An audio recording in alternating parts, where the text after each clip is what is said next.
Lonely Monk Productions. I don't know if y'all have heard Here It Is Christmas Time by Kevin Bacon in the old 97s, but yo! That's my Jawn! That's my Jawn!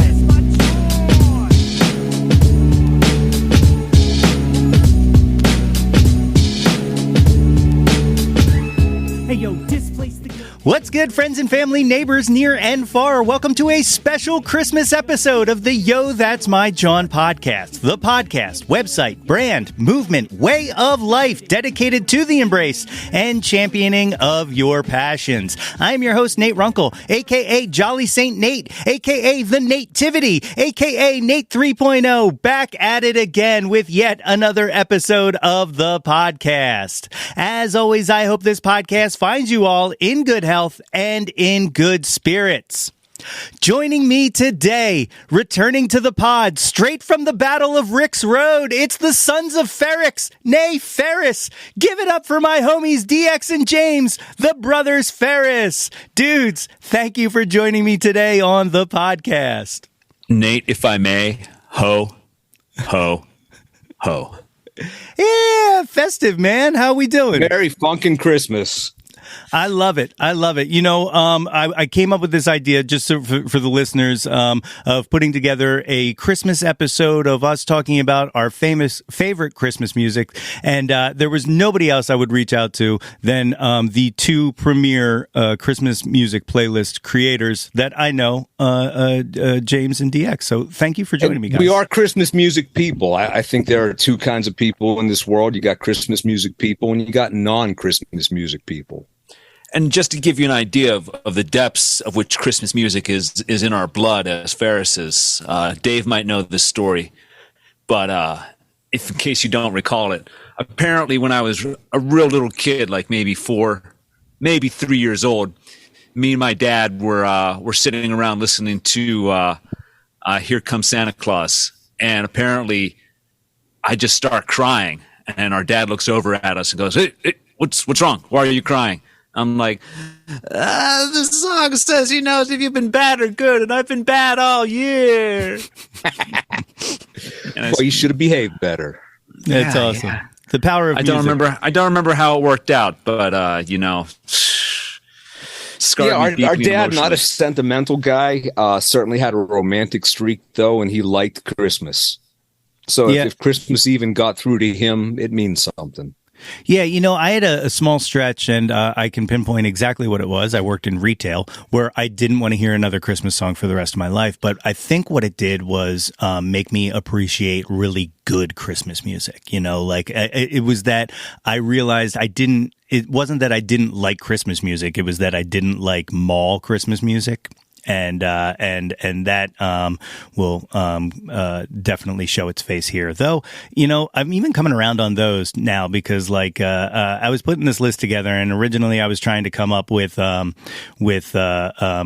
like kind of obscure favorites of mine and stuff like that. And then at some point I was just like, you know what? No, dig in, eat your turkey and your stuffing, and just you take what everybody likes. Though, according to the top 10 do Christmas your way. That's exactly right. As you said, there's a lot of shitty Christmas music out there, and we're going to talk about some of it today. We absolutely are. Again, to break it down, two kinds of Christmas music: the good stuff and the bad stuff. Well, what do you? What are some things you guys like in the good stuff? Like, what grabs you? I know Dave has his lists, but so let me go first, just to keep it brief. I have been accused of making some very morose Christmas mixes, but that's what I go for. You know, I feel like the best Christmas music has a certain sense of nostalgia to it.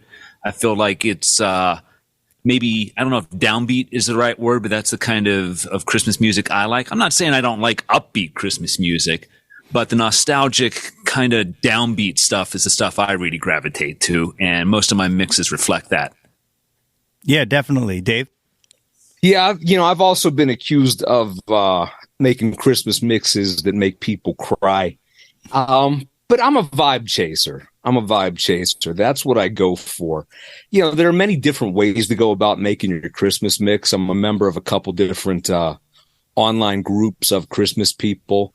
And, there are different ways to go about it. As we said, a lot of people just make happy Christmas mixes, just happy, happy, happy Christmas, Christmas, Christmas. Any song that is upbeat and says Christmas. Yeah. Okay. That's valid. That's legitimate. But I go for general vibes, and I tend to lean toward, obviously our Christmas aesthetic is genetically ingrained in us, but I go for the more downbeat stuff. Around Christmas, I always spend a lot of time in my car driving back and forth to work and such. James and I, both former pizza guys, used to spend a lot of time driving around in the snow. So I think that makes sense to me for how I experience Christmas. I spend some time alone, removed from everybody, thinking about things, just enjoying the vibe. And I'm not a rocking around the Christmas tree kind of guy. I like thrash metal. I can handle that. There's a little bit of overlap between metal and Christmas, but I like chasing the vibes. Here some vibes that I generally recognize in Christmas music are midnight magic, that feel of kind of the dance of the sugar plum fairies, that very chilled out midnight.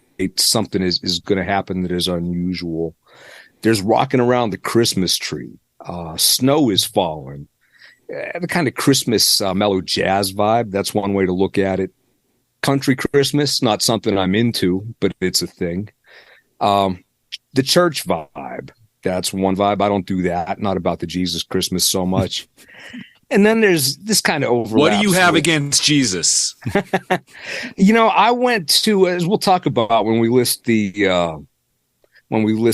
favorite Christmas material, I went to Catholic school for approximately 9.25 years. And the only part I enjoyed about it was one Christmas song. It's awesome. I go for the general vibe of Christmas, however you interpret that. It doesn't have to be overtly Christmas, but what does Christmas feel like to you? Can you make a mix that replicates that? And not a lot of people can. If you are one of the people out there that makes your own Christmas mix and sends it to your friends, you have a superpower, my friend. Yeah, and maybe this goes without saying to us, but for the listeners out there,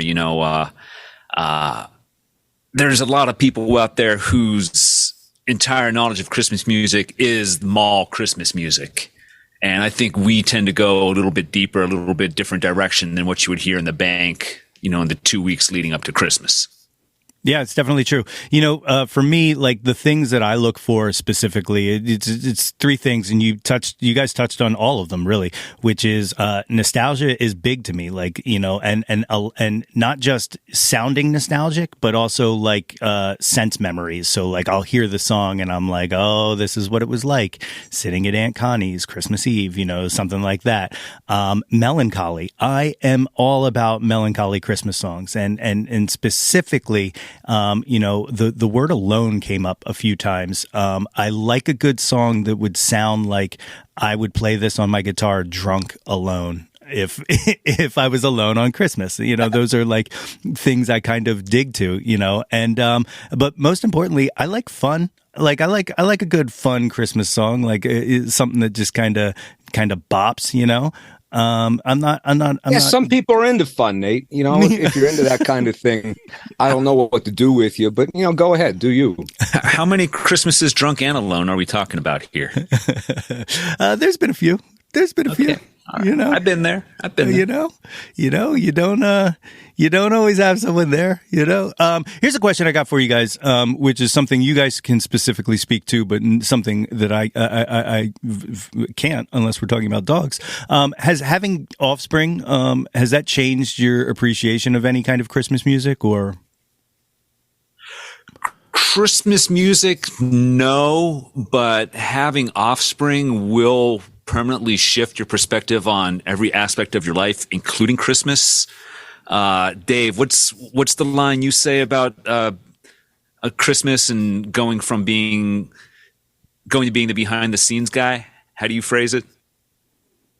I'm trying to think what you're talking about.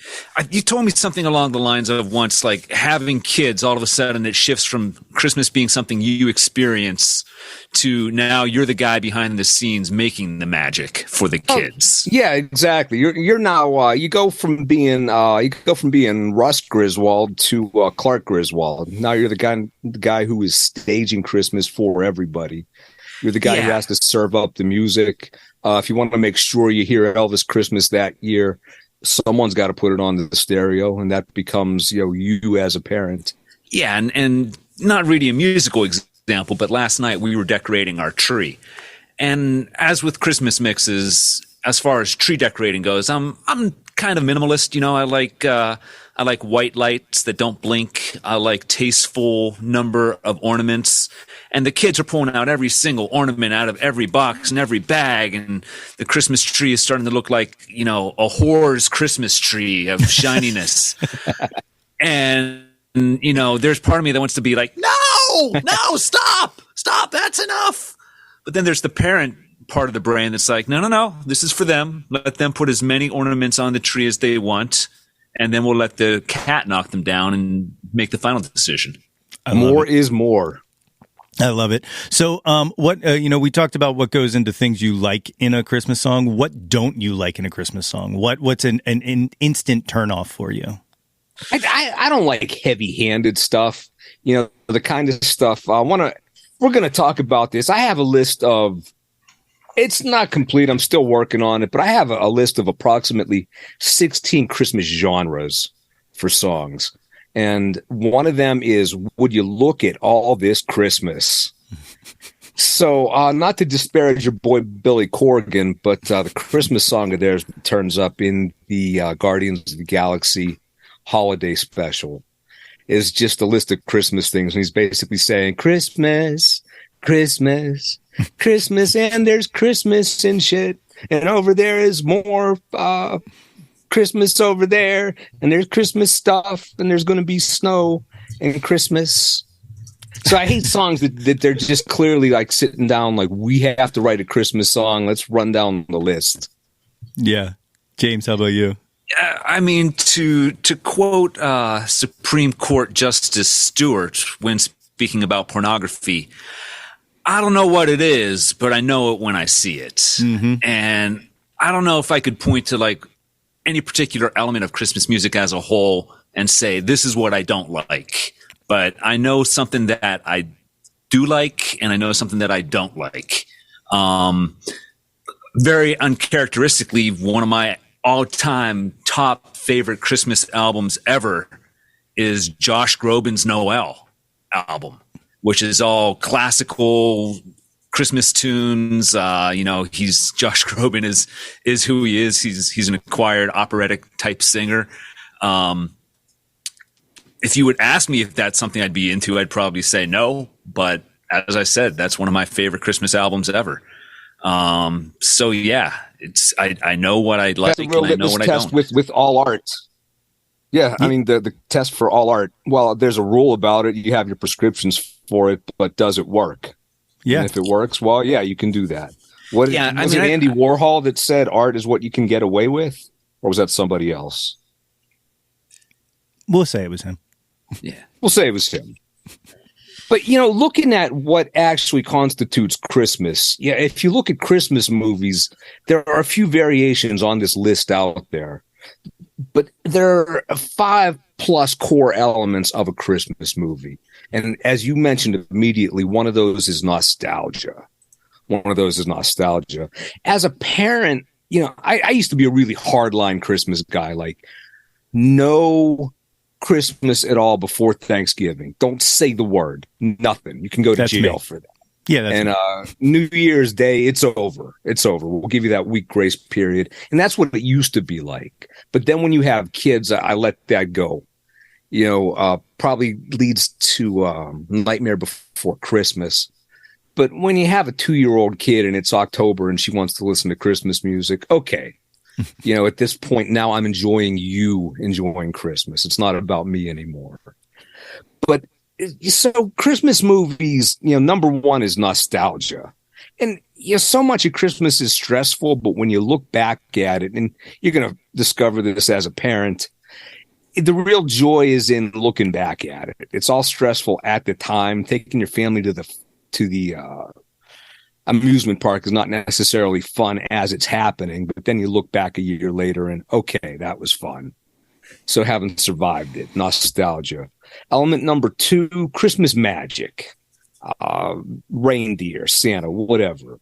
3 is hope. Things aren't maybe great this year, but if we make it through December, everything will be okay. 4, the parade of holiday cliches and tropes.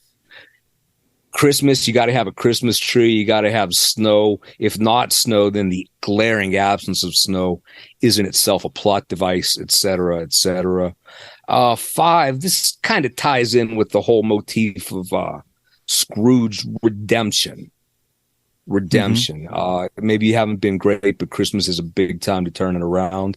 And then other lists will include things like family. That's a big deal for a lot of people. 7, general atmosphere, Christmas atmosphere. What does it feel like? I think that things really do feel different during Christmas and the holidays. And that's 7 things that if you're writing a Christmas movie, you probably want to check those checklists. So we can look and see how those things apply to the Christmas songs that we're going to talk about. Yeah, absolutely. The things that kind of turn me off about Christmas songs, like I have a quick 5 shot that are like almost immediate, like get this the fuck out of here. One of them is like a straight up cover of an existing Christmas song, down to the arrangement and stuff like that.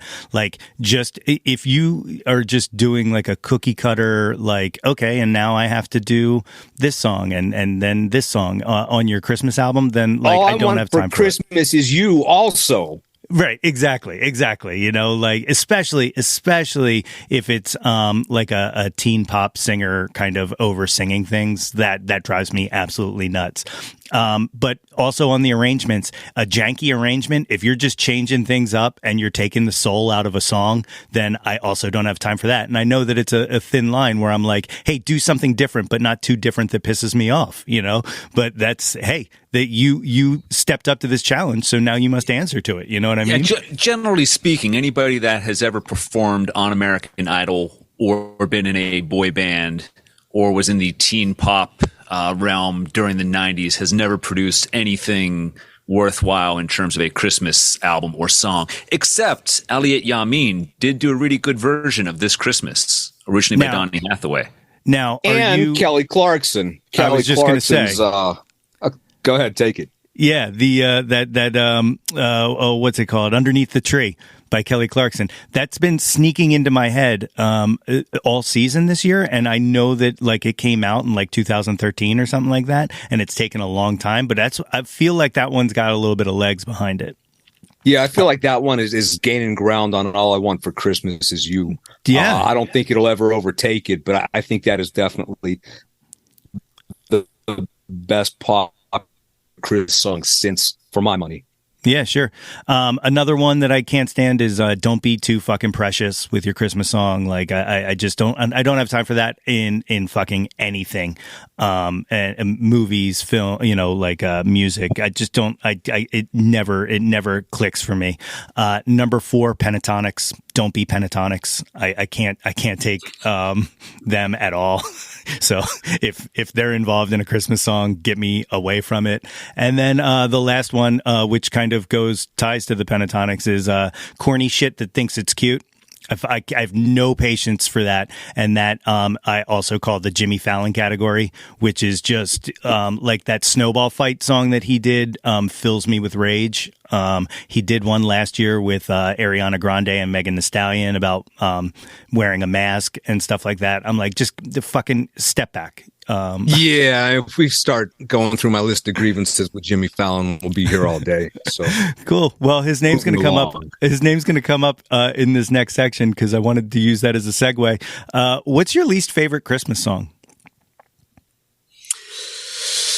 I'll tackle that. My least favorite Christmas song is Blue Christmas.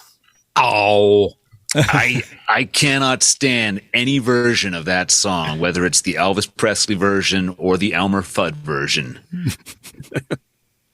It just rankles me. The melody, the delivery.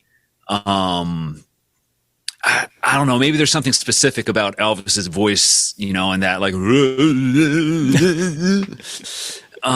It strikes me as one of those tunes that doesn't have any real sentiments or any of the elements we've been discussing in it. It sounds like a tune that somebody was like, all right, I'm gonna sit down and write a Christmas song, and we'll send it over to Tom Parker, and he'll get the kid to record it.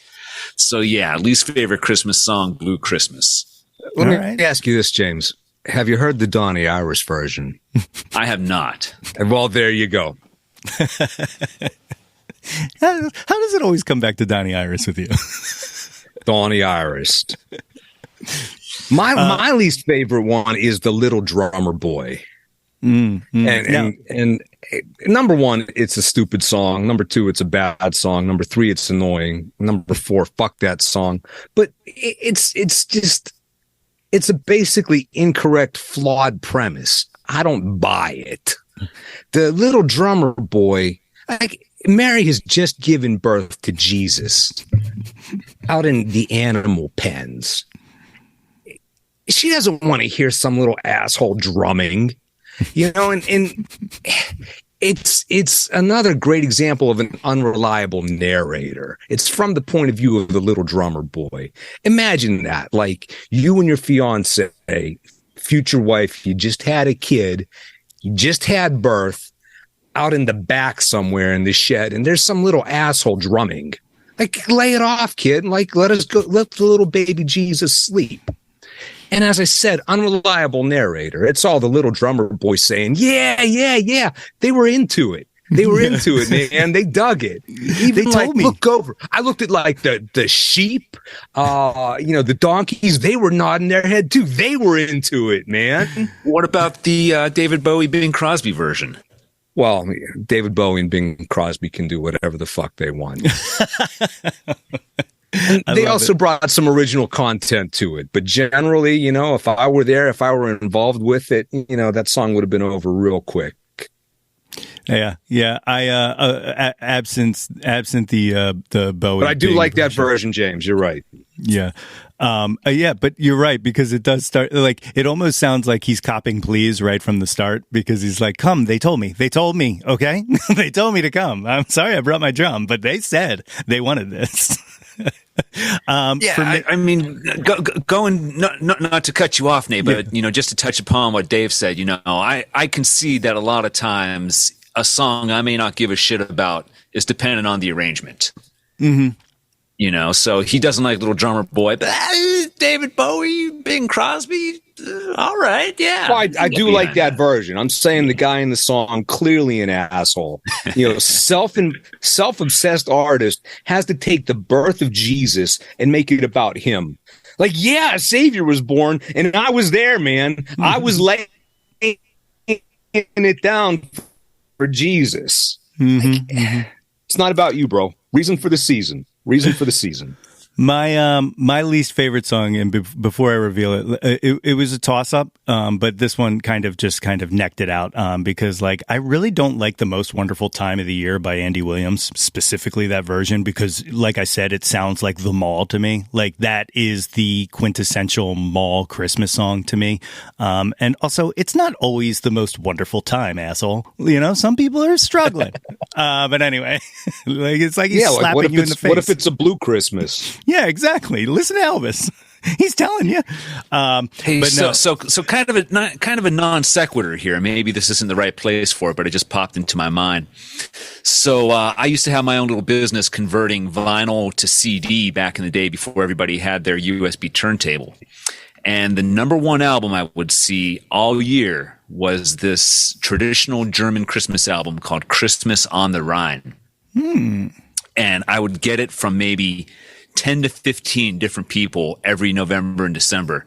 And it got to the point where when somebody sent me a real nice, pristine, clean version, somebody would send me the album and I just burn a copy of that pristine version I already had on my hard drive and send it out. Although I did discover there were actually two different versions of that album, but I had copies of both of them that sounded really good.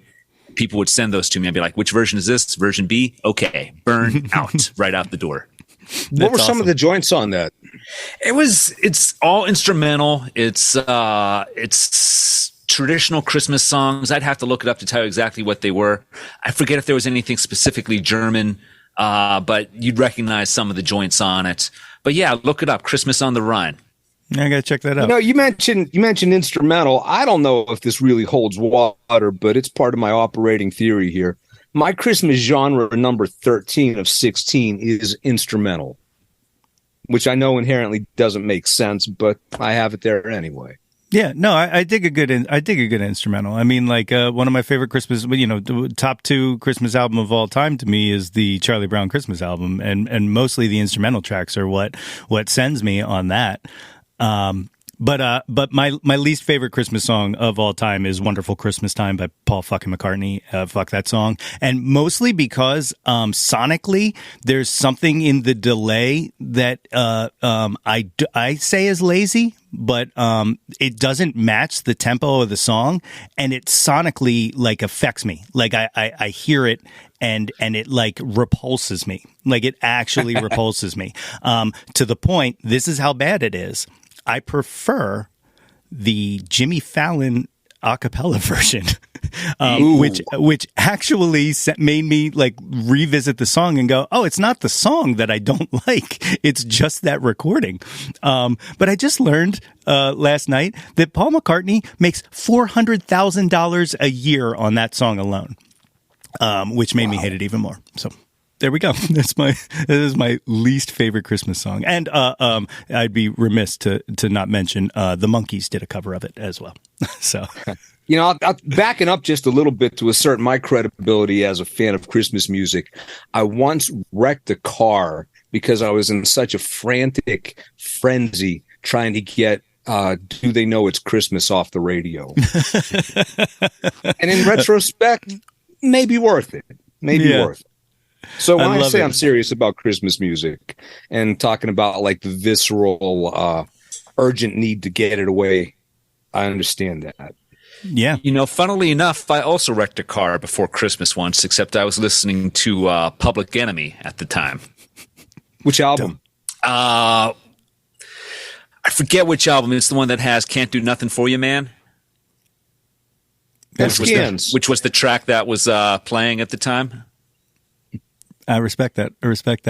All right, so let's kind of break down our 5 favorite Christmas songs. I think the easiest way to do this is we'll go round table. We'll do number 5s, then we'll jump to 4s and kind of discuss and stuff like that. Dave? I think you said you had 6. Is that what you said? Yeah. As I said, I went to Catholic school for 9.25 years, and the only part of that I enjoyed at all, except for the possibly illegal stuff we did in 8th grade that I still can't talk about, was the hymn Emmanuel. That's a really wonderful tune. It goes back to the 12th century. The magazine Christian History called it the season's most somber hymn. You guys read Christian history, right? Always. Yeah. And the modern form of it goes to 1851. But, it has basic roots as an antiphon chant codified in the 12th century, like I said. And I really like that. Do you want to reduce it to a Christmas song? I don't know. There are some ones I like more. It's not exactly a jam. But Tori Amos covered it. Not my favorite version. But you know who else covered it in 2010? Donnie Iris. Yeah, of course he did. So that's my runners-up. You guys have a runners-up? I do. Yeah. James, you go, Nate. No, you go. It's all you. Okay. My number 6 is That Was the Worst Christmas Ever by Sufjan Stevens. If any listeners are not familiar with Sufjan Stevens' Christmas music, it is phenomenal. I think it is probably... And there's a lot of it. Yes, there is.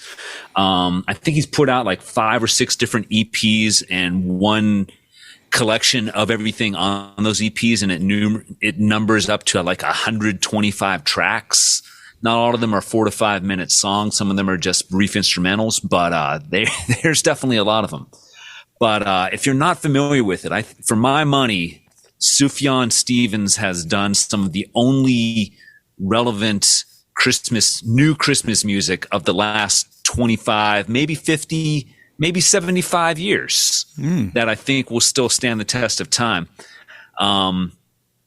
Sufjan Stevens' Christmas also holds a special place in my heart because the night before we discovered that our first kid was going to be born, we were at a Sufjan Stevens Christmas music concert in Cleveland at the Beachland Ballroom. So there's that emotional connection to it as well. But yeah, that was the worst Christmas ever. Definitely falls into the more morose, but definitely nostalgic. It's like it was custom made for me. So yeah, Sufjan Stevens, runner up, number 6. Nice. Yeah, look for him. If you can't find something in his Christmas catalog, you're dead. Yeah, and some of it's, a lot of originals, a lot of covers of Christmas standards, even a lot of covers of traditional Christmas songs, like Lo Era Roses Blooming. I don't know if that's how that's classified as a Christmas song. Maybe somebody could straighten that out for me at some point. But yeah, it's all over the place. It's good. I dig it. My honorable mention. It's funny that we asked for top 5 and we all had 6, because should we do top 7? But my honorable mention isn't actually a song technically, but is Santa Claus and His Old Lady by Cheech and Chong, 1971, produced by Lou Adler. It is Christmas to me. Like Christmas doesn't exist or start until I listen to that. And they just had a record store day release of the single, and every single store I went to, it was out of. So I'm gonna have to pay an exorbitant amount of money to get that release. But it is. Starts off with a little shout out to Pittsburgh. It's nice. It does. Yeah, I'm from Pittsburgh, man. yeah. No, but I absolutely love it, and it just fills. It's funny that like I've heard it my entire life, and it still fills me with absolute joy from start to finish. So that's my number 6. All right. Our top 5. Here we go. We'll keep the same order. So Dave, go ahead. My number 5 is Aqua Teen Hunger Force featuring Nico Case. Santa Left a Booger in My Stocking from 2009. Do you know this one? I do not. Now, normally I object to genre number 9, wacky Christmas stuff, but it works for me. It has the guys from Aqua Teen Hunger Force, or the characters, doing a shtick about how Santa visited and left a booger in their stocking. But they roped Nico Case into it. And in the middle of all this nonsense, she rips out some absolutely gorgeous melodies singing about boogers. I can't do justice to it, but hearing Nico Case sing, "You leave boogers everywhere, under tabletops and chairs," but making it sound like a fucking angel delivered those lines. It's amazing. And, as we've talked about from time to time, nothing makes me happier than somebody who is a world-class talent who will commit to something absolutely silly. So it's funny, it's moving, it is ridiculous, and it's beautiful in its own way. I love it. By the way, for the listeners, I am going to compile all of these songs onto a playlist and put them up along with this episode for your listening pleasure, so that you can get some good Christmas treats as well. James, number 5. Number 5 on my list is "God Rest Ye Merry Gentlemen" by Ronnie James Dio. This track, if you have not heard it, is so good. It is obscene. Features, of course, Ronnie James Dio, rest in peace, on vocals, Rudy Sarzo of Quiet Riot on bass, Tony Iommi of Black Sabbath on guitar, and Simon Wright of AC/DC, and I think he might have played with Queensryche as well. But man, it is just a rip-roaring track that you would never think of, but somehow somebody's told them to get together and record this. And Dio, I don't know if this probably wasn't the last thing he recorded, but if it had been, it would be a good thing to remember him by. Highly recommended. Dave, do you know this one? I do not. I do not. Oddly, I generally avoid, as I said, the wacky cover, wacky parody genre number 9. So a lot of that heavy metal stuff. They do it completely straight, though, which I think is part of its charm. There's room for that. Just a lot of the metal Christmas songs are just simply mechanical, like what Nate was alluding to. They just kind of set up and play it, and there's nothing imaginative or invested in it. The compilation it's off of is all of those things, but this is the one song that, I mean, you kind of give Dio a little bit of rope in terms of, he's the one guy who can sing these crazy, ridiculous lyrics, and you're like, yeah, I believe everything he's saying. But oh man, you got to listen to it. It is obscene. Nice. If you're into doom metal, a band called Nadja, Nadja, they have a very good instrumental heavy version of that too. But no, that's on my list now. Thank you for bringing that to my attention. Nate, you're number 5. My number 5 is a newer song, 2008, and it's kind of a shock that I put it on here. But in the past, like 2 or 3 years, it has really it's another one of those things that, like, the second I hear it, I'm just like, I have to pay attention, and I'm overwhelmed by it. And it's A Christmas Duel by The Hives and Cyndi Lauper. I love that one. That one is on DXmas 14. It is absolutely phenomenal. And, I'm one of those people who doesn't necessarily gravitate towards a new Christmas song. It's got to be out for a while. And I think that's why I came to it late, because I need to know that it'll stand the test of time. And this feels to me like it'll stand the test of time. It's kind of like to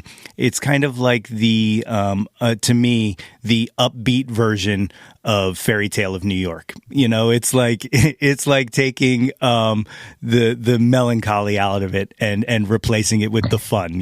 Two of the primary things that I look for in a Christmas song. So my number 5. Yeah, I think that one opens up very much as a parody of Christmas in New York, and it goes on there. The Xmas, by the way, that's my long running series of Christmas compilations that I make every year, sometimes a couple a year.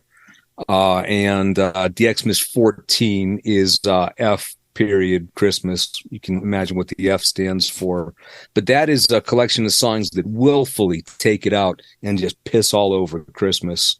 And that one does, but that's a good one. That's an example of genre number 6. I call it Black Christmas, or sometimes Fuck Christmas.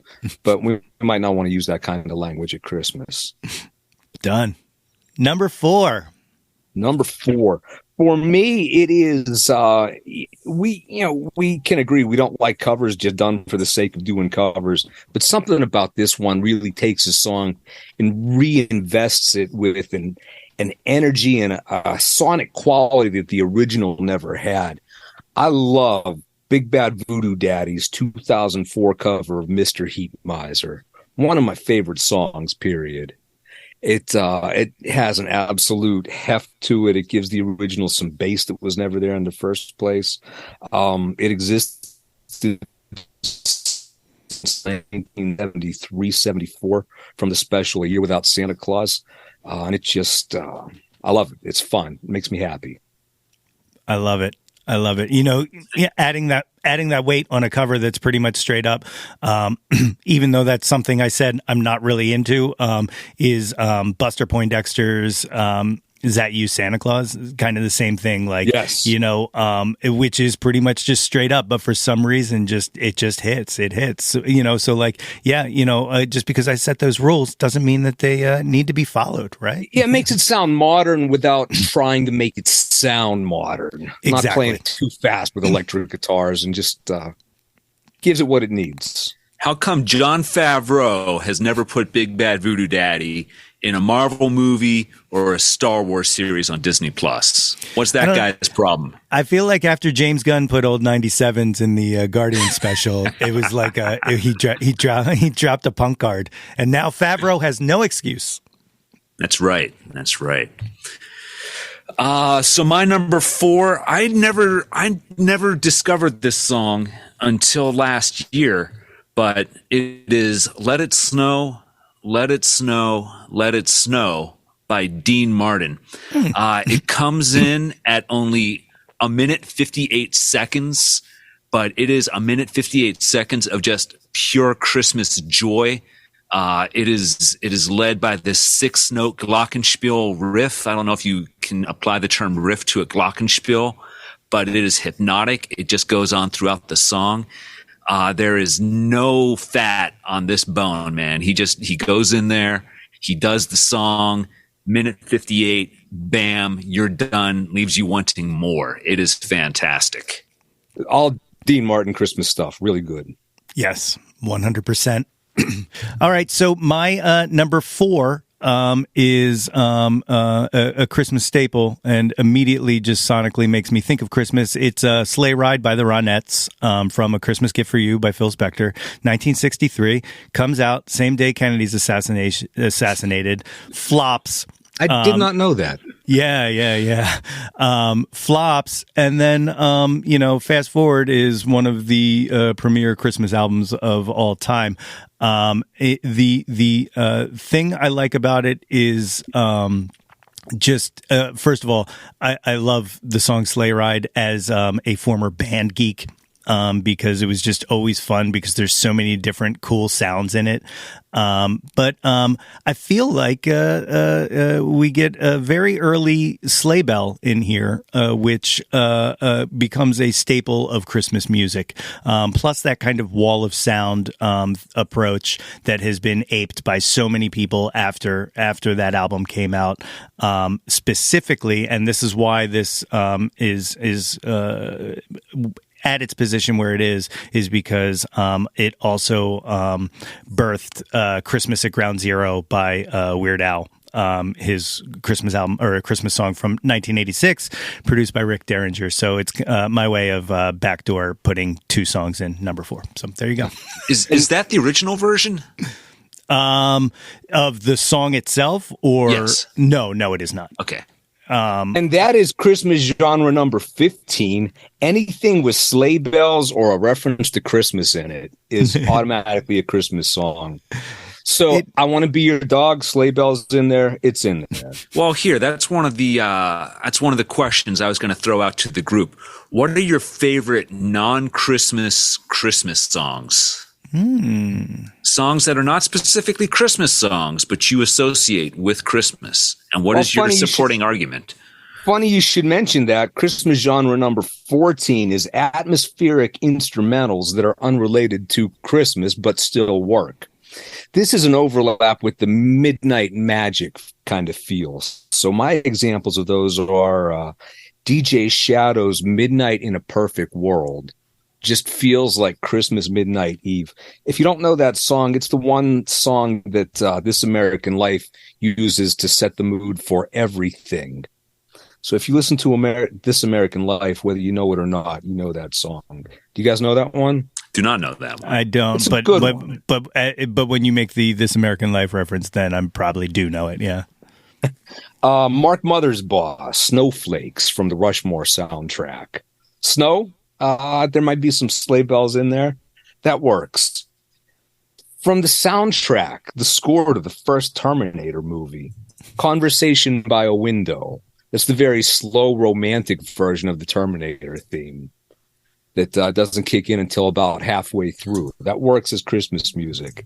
And even some traditional jazz like Stan Getz, Winter Moon. That, to me, feels very Christmassy. Yeah, I would say a lot of the work that Vince Guaraldi did, and just by proxy because of how much the Charlie Brown Christmas album is a holiday staple of mine, pretty much all of his music sounds like Christmas music to me, just because of that. That is sound logic. I agree. Yeah. My top 3 favorite Christmas, non-Christmas tracks, and I'll keep this brief.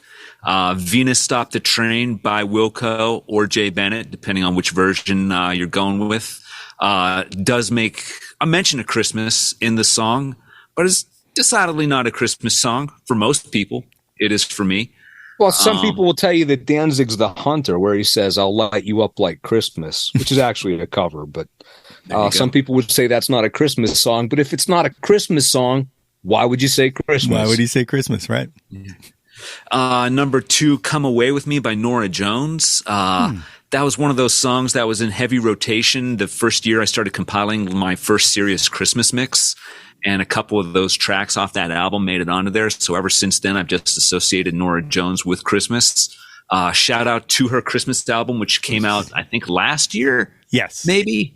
Very good. But very good Christmas album. And number 3, a song called Jesus Christ by Big Star, which is, it's all about the birth of Jesus Christ. So you could argue it is a Christmas song, but it's not structured as such, I guess I would say. Yeah, it's on my Christmas those are my playlist. top 3. Yeah, also very fine version of that by Teenage Fan Club. Very nice. Very nice. I like it. I like it a lot. Number 3, Dave, you're up. Number 3. My number 3 is, drum roll, please. My number 3 is Dennis Leary's 2005 Salty, not suitable for listening at family, not suitable for work. Christmas classic, earmuffs, kids. It is Merry Fucking Christmas by Dennis Leary and Friends. It is a delightful parody of your traditional Andy Williams style Christmas song. Cheery sing-along that's just replete with foul language and inappropriate imagery. Streets Are Twinkling with Frozen Pea is probably the least objectionable about it. But if you have room in your heart to think that hookers and that kind of thing are funny, it's a delightful sing-along. It's so fun. And it violates Christmas, but it also captures the joy of Christmas. So it works on numerous levels. Dennis Leary, Merry Fucking Christmas. Another good song along those lines is The Season's Upon Us by Dropkick Murphys. Yes. I put that on during Christmas tree decorating last night and took it off very quickly. Along the same lines, also a similar title, Merry Fucking Christmas by Mr. Garrison from the South Park Christmas album. Also quite stellar and unable to be played anywhere where there is mixed company. So my number 3, if you examine my DNA and use some high-tech shit to prepare a Christmas song made specifically for me, it would be Christmas in the Trenches by John McCutcheon. Quiet, somber, acoustic track, all about the Christmas truce that took place during the first year of World War I between all of the combatants on the battlefields.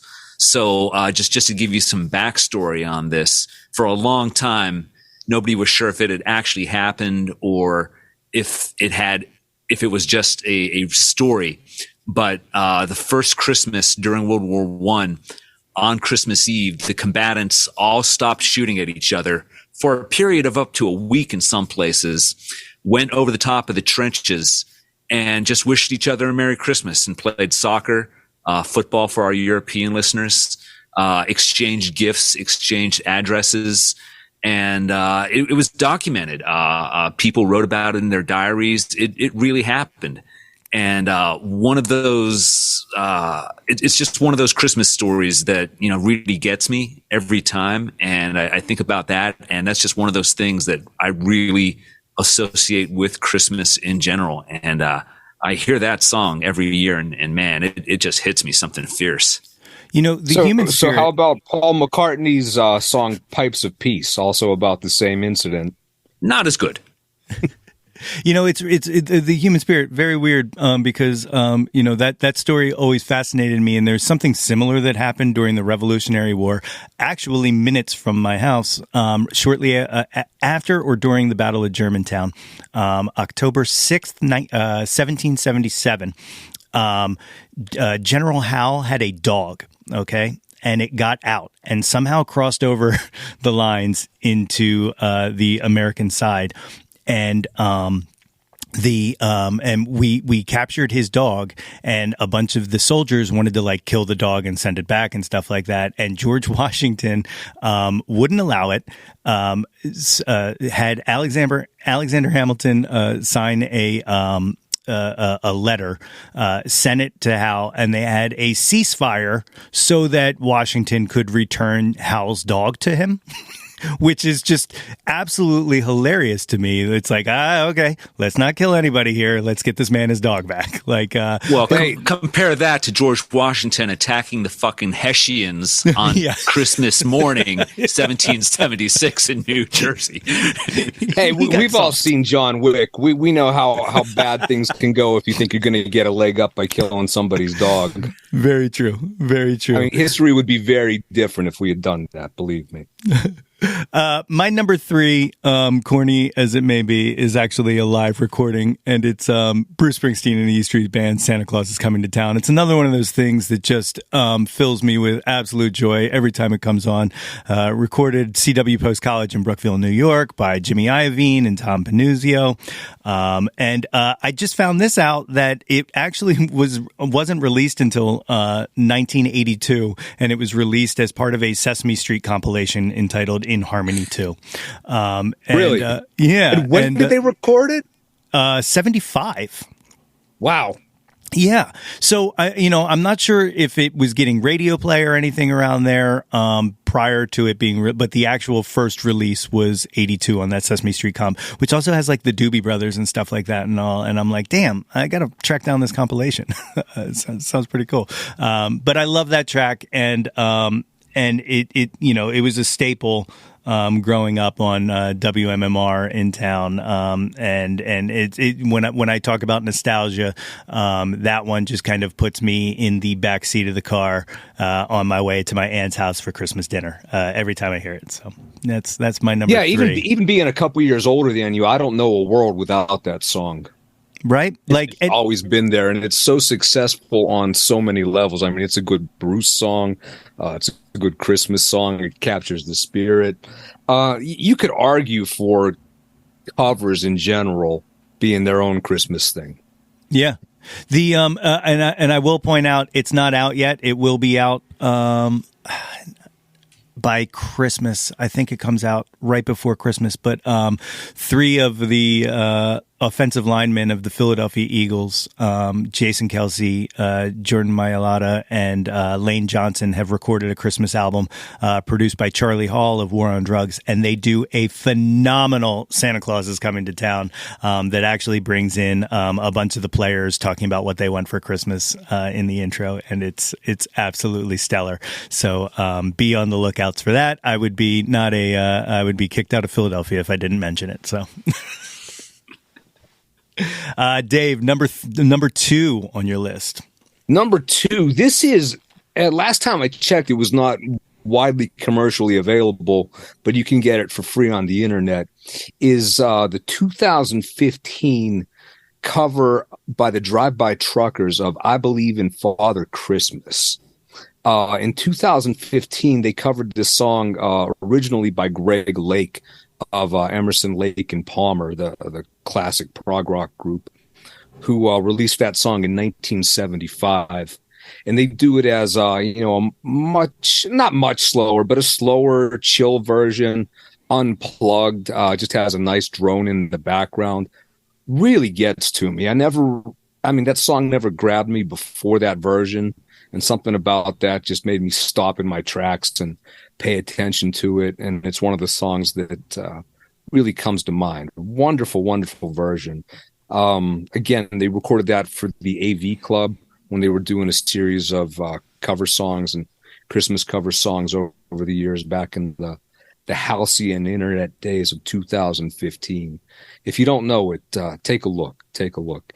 If you're looking for a recorded version of it, I maybe know a guy. James, number 2.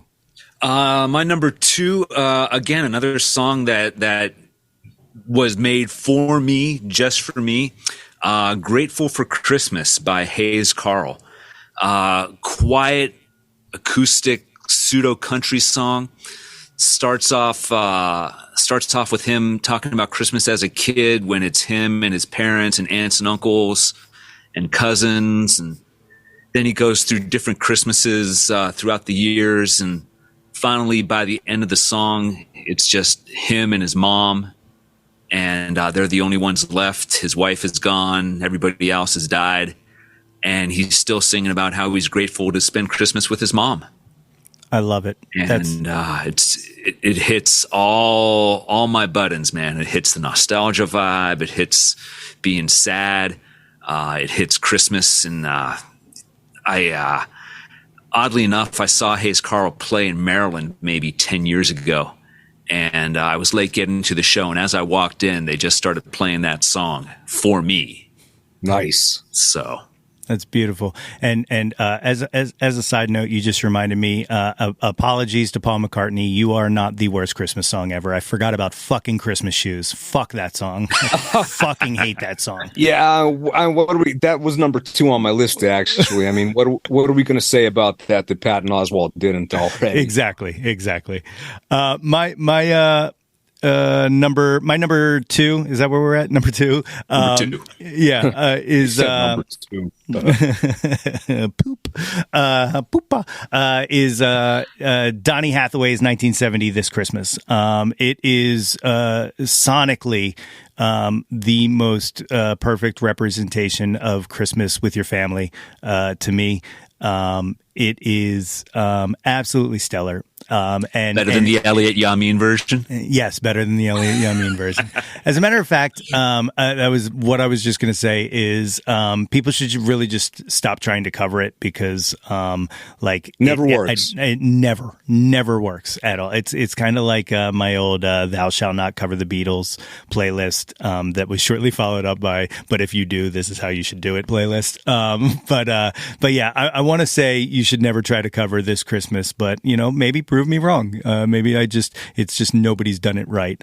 But absolutely stellar. And it plays right into the nostalgia for me.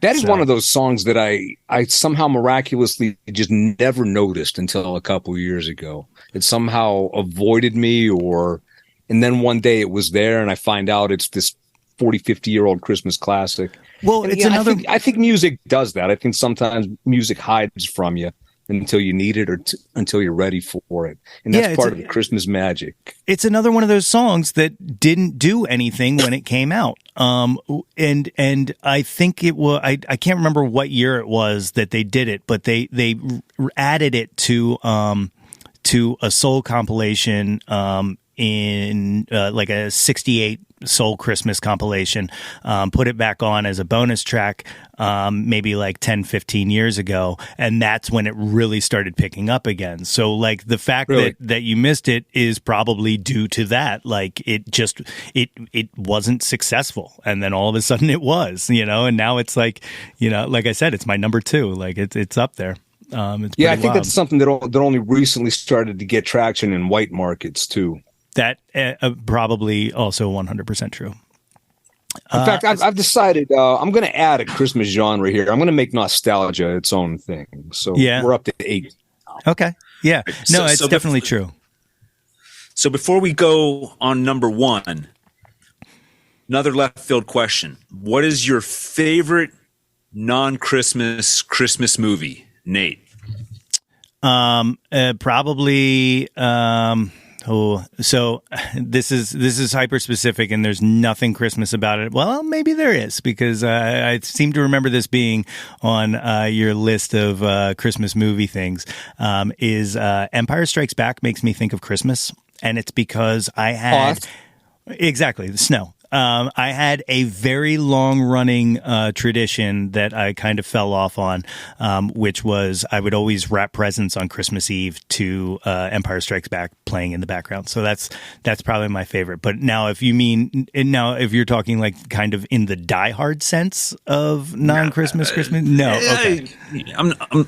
I'm not going to disinclude that if that's what you want to say. But no, but I was going to say probably like Kiss Kiss Bang Bang, which also Shane Black. So yeah, I feel like people who people who do the whole like Die Hard is a Christmas movie thing that's like the least common denominator of creativity. Yeah, exactly. It's like the Scooby-Doo joke from the 80s, like, oh, ever wonder what was in Scooby snacks? Well, it's funny you should mention that, though, because even if you do include that and you say, oh, Die Hard's a Christmas movie, well, then it's not even the best, because then Gremlins is. Gremlins is the best Christmas movie, because it's better than Die Hard. Fight me. Come at me. Wait, are we saying that some people think Gremlins is not a Christmas movie? Yeah, there's people that don't allow it. I won't name any people believe names. all kinds of crazy stuff. Dave, what about you? For me, In Bruges. I got to get you a copy of that. It's set at Christmas. It has a lot of Christmas vibe to it, but none of the traditional Christmassy stuff. It's not even less than Die Hard. There are none of the Christmas tropes. Certainly not about nostalgia, but it summons the Christmas vibe like you would not believe. And you'll see that's from the director of Banshees of Inisherin, Seven Psychopaths. You know his work. Yeah. For me, it's Royal Tenenbaums. I mean, you could. There's obviously the Tannenbaum, but there's nothing really in the movie to tie it to Christmas, I don't think. But it's Vince Guaraldi Christmas jazz in the background. You're right, in the ice cream shop scene. Yes. But there's just something to the vibe of the movie, that I dig on. It's everybody's wearing heavy clothing. It's set during winter, apparently. Everybody's kind of sad and morose, which is totally my vibe for Christmas. There's the ice cream shop scene where they're playing the Vince Guaraldi tune in the background. And there's something about, they're all coming together as a family, in this big old house for one last time. And Royal Tenenbaums. I dig it. I definitely dig it. Yeah, you got the nostalgia, you got hope, you got the redemption in there, you got family atmosphere. I mean, that's a clear majority. Checks the boxes. It checks the boxes. Good All answer. right, our number ones. I'm really interested in this, and also I kind of became a sellout on mine. But Dave, go ahead. See, as we've talked to James and I, we both lean toward the morose or melancholy. Melancholy is a better word for it, Nate. The melancholy Christmas, and what you got to know about me, Nate. James understands this. Yeah, I have made my life a sunless space. I share my dreams with ghosts, so I don't need to rock around the Christmas tree. My favorite Christmas song, and I believe the best Christmas song, is the Pogues' Fairy Tale of New York. That was written by Jem Finer and Shane MacGowan, released in 1987. Has the late, great Christy McCall duetting with Shane MacGowan on it. It's on one hand, it's not a traditional Christmas song, and I think that's what makes it such a powerful Christmas song. You get everything in there. You get nostalgia. You get these two people clinging together as a micro family, or two people can certainly be a family. I'm not demeaning that. You have a look back at how things went right and how they went wrong. You have the atmosphere. You have the tropes of Christmas. It's just absolutely magical on every level. A couple bad words in it. Life has a couple bad words in it. That's my favorite. I think it just does it all. Yeah, I love that track. It is absolutely beautiful and melancholy, and then even picks up, and then brings it right back down. It does. It ranges you through the emotions and paints such a beautiful, beautiful picture. And saying that is the best Christmas song is so obvious, but it is also like saying the Beatles are the best band ever. Both things are true. It's true. Both things are true. James, that is my answer. All right. My number one, and maybe this might be somewhat controversial, is "Baby It's Cold Outside." The most well-known version being by Ella Fitzgerald and Louis Jordan. A lot of controversy around that song, which I don't want to go into, but if you're so inclined, you can dig up a Facebook post that somebody did in defense of it that kind of covers all the bases. But it's a song that just makes me happy. the one incident that I recall is I remember one morning, maybe 10 or 12 years ago, I woke up and for whatever reason, I was just in like a rotten, shitty mood. I was just like, fuck everything. Like before I even got out of bed and I get in the shower, I'm like, fuck everything. And I get out of the shower, I'm like, fuck everything. And I have to go to work and I'm like, fuck work, man. And I get in my car and I'm like, fucking car, man. Fuck this. And I turn the radio on and Baby It's Cold Outside was on. And instantly I was like, fuck, this is just the best day, man. I'm having such a good day. It seriously made me do a 180 on my mood that I have never experienced before or since. And, it's one of those songs that, talking about, romance, which I think you can always link up to Christmas. I think we've all had some Christmas romances. There's, and in that respect, it's almost nostalgia by default because we're all, not to knock on our spouses or soon to be spouses, but there's some nostalgia there for Christmas time romance. And, I like it. And also written by Frank Lesser, who wrote Guys and Dolls as well. I did not know that. Yeah. So there you go. There's my number one. It's a beautiful song, and I'm a big fan of it, but it also exposes one of my things I hate about Christmas, which was don't be too fucking cute with it.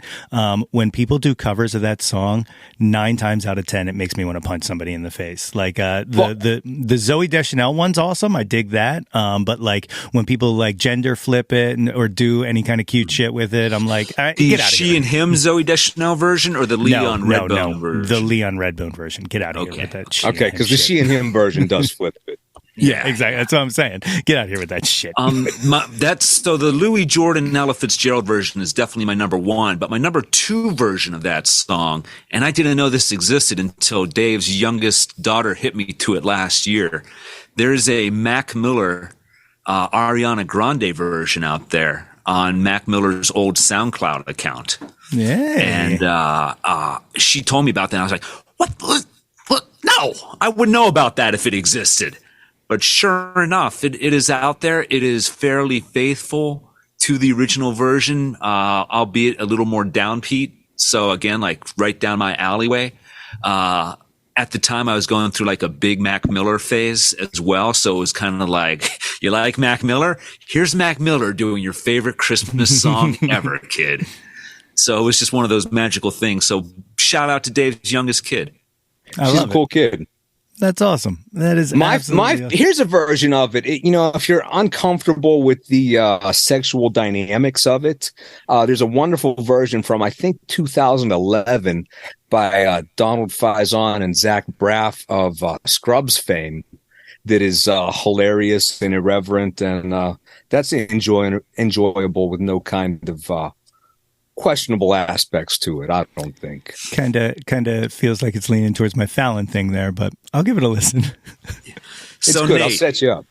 Nate, you're number one. What is it? This is why I said I'm a goddamn sellout, because I literally told you guys in the text chain that I didn't want to talk about All I Want for Christmas Is You by Mariah Carey, but fuck you. It's my number one. And it's I'm sorry. I can't help it. It's okay. You're allowed. It's unbelievable, especially because same thing. What's the best Nirvana song, Nate? Smells Like Teen Spirit.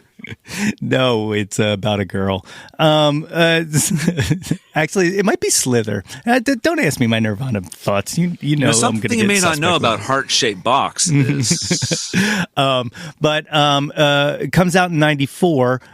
This is one of those things that's weird to me, is that like it came out a year before we were at IUP, right? And I remember my freshman year, this guy, Mike Gazda, who lived down the hall from me in the dorm, playing this on repeat in his room in like September of 95, and just going like, oh my God, turn this the fuck off. And little did I know that, all these years later, it would become like the biggest thing ever. But it feels like it has been with us forever, and I know that it hasn't. Like, I know it's considered a contemporary song, though 30 some years is not too contemporary, but or almost 30 years. But absolutely phenomenal guy who produced it, well, co-produced it with Mariah Carey, Walter Afanasieff, or I don't even know how to pronounce his last name, also produced My Heart Will Go On. So like this guy, give him a call if you need a song to be produced. Mariah makes, get this, $2.5 million a year on this song alone. Okay, 2.5. You think that pisses Paul McCartney off? It fucking better. 400,000. Get out of here with that chump change, you broke bitch. You know what I mean? Like, that also seems low, but I certainly believe it. And then one other factoid that I will add here, which is absolutely great, is in the wiki, quoted discussing this song is your friend Annie Zaleski. One of the best. She's great. But no, I had always assumed that Mariah Carey did not write the song, or at least had co-writers in it, because that's how a lot of popular artists do. But yeah, Mariah Carey wrote it. It's her song. Yeah, like there was not a Phil Spector that came up with that for her. No, and which it would absolutely fit on a Phil Spector Christmas album. And that's the thing. Like it checks all of the boxes of what I kind of nostalgically think of Christmas music, and it seems timeless almost. And it's one of the things. I don't know if you listened to the podcast Switched on Pop or not, but last year they did a Christmas episode talking about Christmas songs, what makes a successful Christmas song, and why there hasn't been too many contemporary Christmas songs that kind of stand the test of time. But one of the things they talk about in it is that Kelly Clarkson song that we were talking about, Underneath the Tree, and how it is doing kind of a similar thing of just doing the wall of sound and kind of mimicking sonically that, but with a little bit of updating to it. And maybe that's the secret. Maybe everybody should just fucking rip off Phil Spector if you're going to make a Christmas song. Yeah, that's that tune. Well, not one of my favorites. I cannot recall a time when that wasn't around. Right. It just seems like it was uploaded to the cosmic zeitgeist and has been there ever since. And you said it was released in 94. Like, if you told me that, I would have told you, like, no, she recorded that in like 1987, obviously, which is exactly what I thought. I thought it was like an 89 song, somewhere around there. Yeah. But yeah, like it was immediate almost that it blew up. And I mean, and then it like steamrolled in the past 15 years or whatnot, but just a phenomenal song, and I will unapologetically love that. That's what this podcast is about. I'll sign off on that. You know what I mean? By all means, listen to that podcast about it, and read Annie Zaleski's piece about it. It really does a great job in tracing the piece's origins and legacy. It's great. It's great. So these were our picks. Let me quick run through what the iTunes top 10 is. And it said this is 2022, but it feels like it was 21. But number 10 is the Kelly Clarkson song we talked about from 2013. Number 9, Trans-Siberian Orchestra, Wizards in Winter from 2004, which I'm not even familiar with. I don't know that I've heard this 2004 Christmas album. But we'll definitely have to check that out. Are we talking entire albums here or songs? No, these are songs. Sorry. Okay, yeah, I'm sure if you would play that, we'd all recognize it. Probably. I don't know what that is offhand. Number 7, wait, that was 9. Number 8, Bing Crosby, White Christmas from 45. Number 7, Justin Bieber, Mistletoe from 2011, which is a garbage track, but whatever. We're going to keep playing that, I guess. Number 6 is your boy Josh Groban with Believe from the Polar Express soundtrack. Then the aforementioned Ariana Grande for Santa Tell Me from 2013. Number 4, Michael Bublé's It's Beginning to Look a Lot Like Christmas. Go fuck yourself. It's a delightful his holiday albums are delightful. Well, he's got a delightful voice, the Bublé. He's truly a delightful little elf. I like the Bublé. I like the Bublé. That's from 2011. Number 3, Trans-Siberian Orchestra with Christmas Sarajevo from 96. Number 2, Brenda Lee, Rockin' Around the Christmas Tree. Back to your genre notes. And, of course, number 1 is Mariah Carey. But that list just seems wrong to me. And I don't know why. But obviously, it's taking data points straight from iTunes. But have at it, man. Like, it's a weird collection. And I was honestly shocked how much of it was from post 2000. Because nothing from post 2000 really sticks in my head. Yeah, I mean, Christmas content has gone supernova. I mean, back in, I remember 2000, yeah, certainly 1999, I was in Starbucks and they had a Christmas compilation for sale. And I thought, whoa, they got a Christmas CD. You don't see these every year. I'll check that out. And even in 2004, 2007, 2008, when Entertainment Weekly would run lists of Christmas songs every year, it was like, wow, they got new Christmas songs. And you could kind of keep up in 2012, and now there's just so much stuff. There's no keeping up with it. And not only songs, but movies and everything. Yeah. Christmas has really gone supernova. It's good though, because a lot of it doesn't stick the way that the songs have.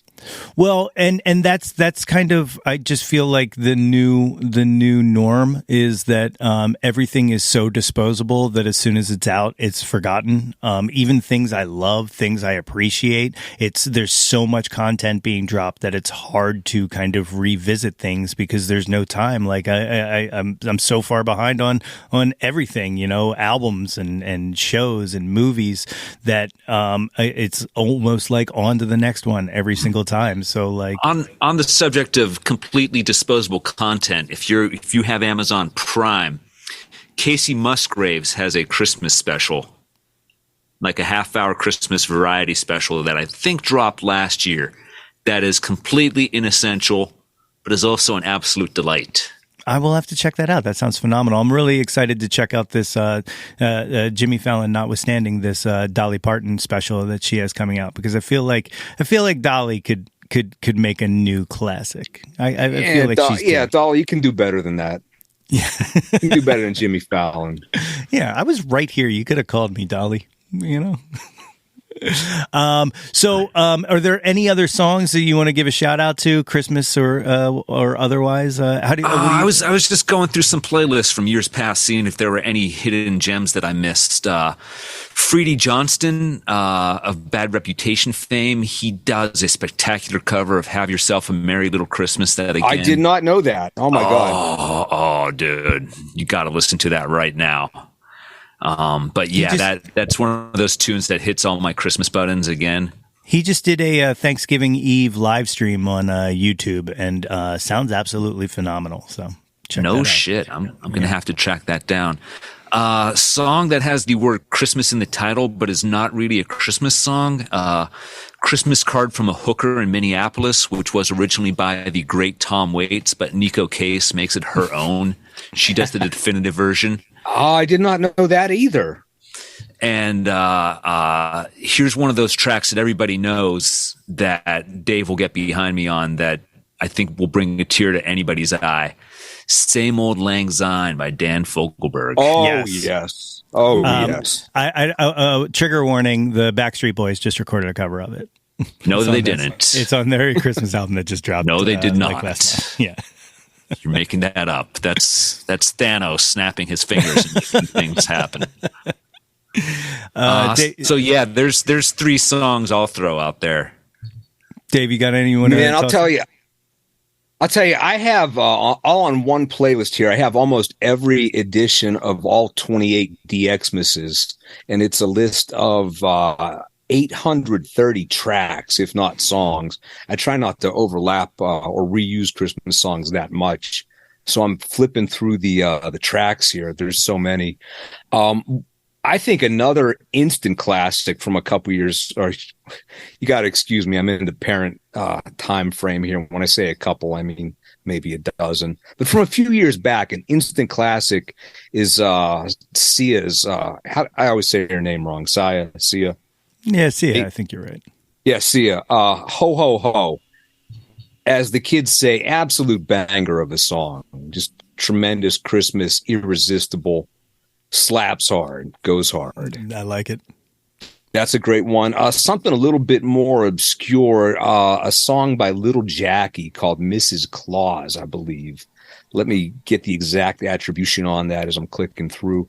It's a song about somebody that I think is a single mother. Regardless, she's an overworked, overscheduled mother who has 12 years to suddenly make the Christmas happen. Decorate the place, make the food, make it all good.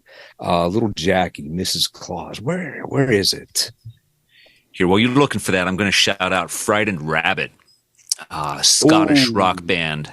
Singer unfortunately committed suicide a couple years ago, but they have 3 or 4 just quality Christmas tracks. They do a song called Cheap Gold, and they do a fantastic cover of Walking in the Air, which is, I don't even know my favorites. I don't know who the original artist that covered it, but it's from the Snowman cartoon special from the 1970s. Howard Blake is the guy behind the musical force behind that song. Yeah, they do another song called It's Christmas So We'll Stop. Man, what a loss losing those guys were. They were like the last newish rock band of the past 10, 15 years that I just really got behind. And man, losing them is ugh. Yeah, all those songs, you talk about melancholy, all of those make me cry because you can hear so much anguish in that guy's voice. And in retrospect, none of that was affectation at all. Yeah. Yeah, I saw them shortly before he passed away. So you saw them? I did. Yeah, at the Electric Factory in Philadelphia. Well, now the Franklin Music Hall, whatever they want to call it. Still the Electric Factory. I saw them a couple times too. Maybe they just had off night. Neither one was like a stellar performance, but never going to see him again. Yeah. Yeah. If you don't know those songs, treat yourself. They're heavy, but wonderful stuff. And that song was Mrs. Claus by Little Jackie. Wonderful stuff. Okay. Yeah, I some of the ones that I'll shout out here, like a big one, and this goes into the fun thing, and some, it's a line to toe, but Santa Claus is a Fat Bitch by ICP is an absolute favorite of mine, and always gets played. Another one, we had talked about Leon Redbone, Kitty Cat Christmas was my alarm clock for the longest time.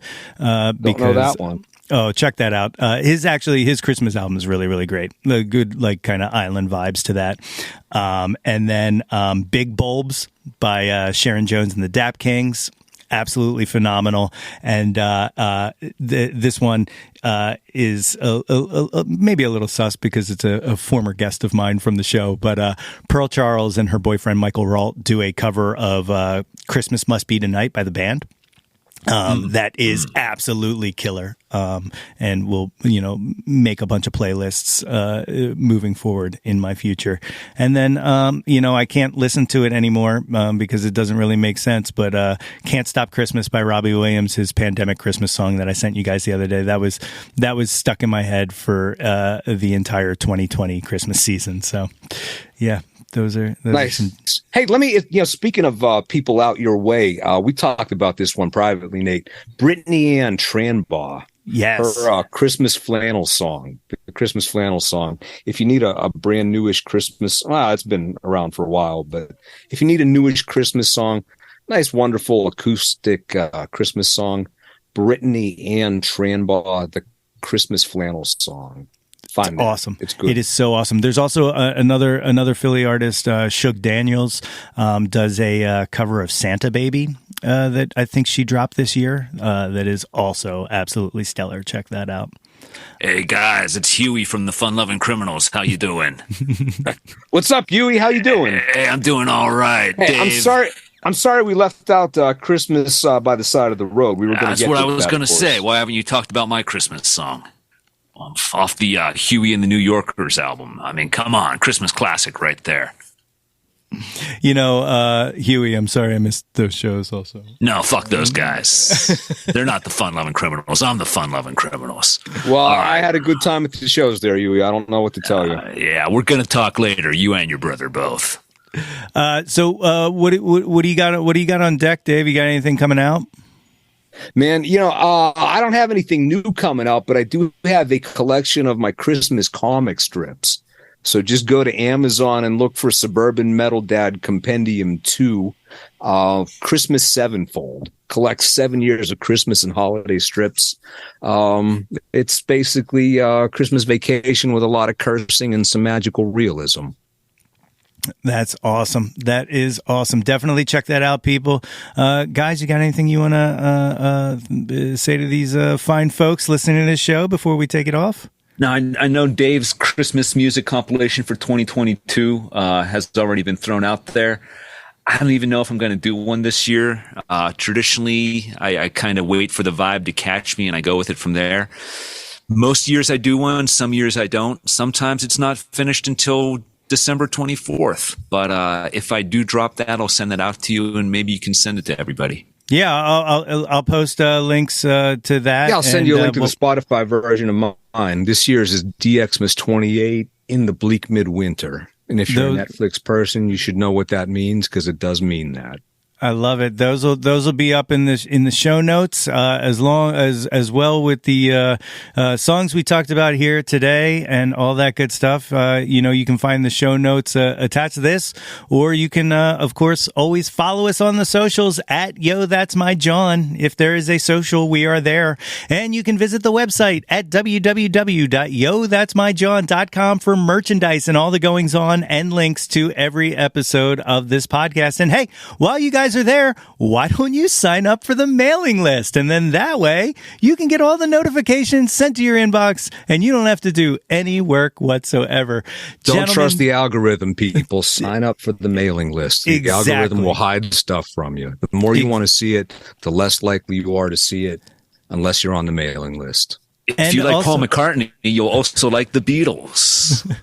And also, the algorithm might fall apart on some of those social channels in about 2 weeks. So so be careful. Make sure you put two-factor authentication on because that thing's going down. But I won't name names, Elon. I won't name names. Elon Musk. But guys, thank you so much for doing this. As always, I'm glad anytime we get to talk, and even more glad when we get to do it in front of people and make them listen to us. No, thank you for doing this. This is some shit right here, man. I love it. Thank you very much. It was a lot of fun. And James, again for the record, James, best fucking brother in the history of anything. I'll spare you the details. You just have to take my word on it. If I am, I'm only a runner-up to you. That's an incorrect statement. But hey, thank you for having us, Nate. It's always a lot of fun. Yeah, looking forward to the 90s soundtrack podcast. It's going to happen. Episode. We'll have to schedule that, like maybe we've been next talking month about for the last year. Yeah, it's definitely going to happen. Jimmy Pop from the Bloodhound Gang. If you're out there, doors always open. We could be together. What the fuck is Jimmy Pop doing that he can't record a Christmas song? Hey, we got ideas. I'm going to quote that and send it to him. I'll send a clip of it. We'll make it happen. We'll will that into existence as the last 3 remaining USB BHG fans. Hey, Merry DXmas to everybody. Thank you for listening. Thank you for tolerating our bullshit. Have a great holiday. Enjoy.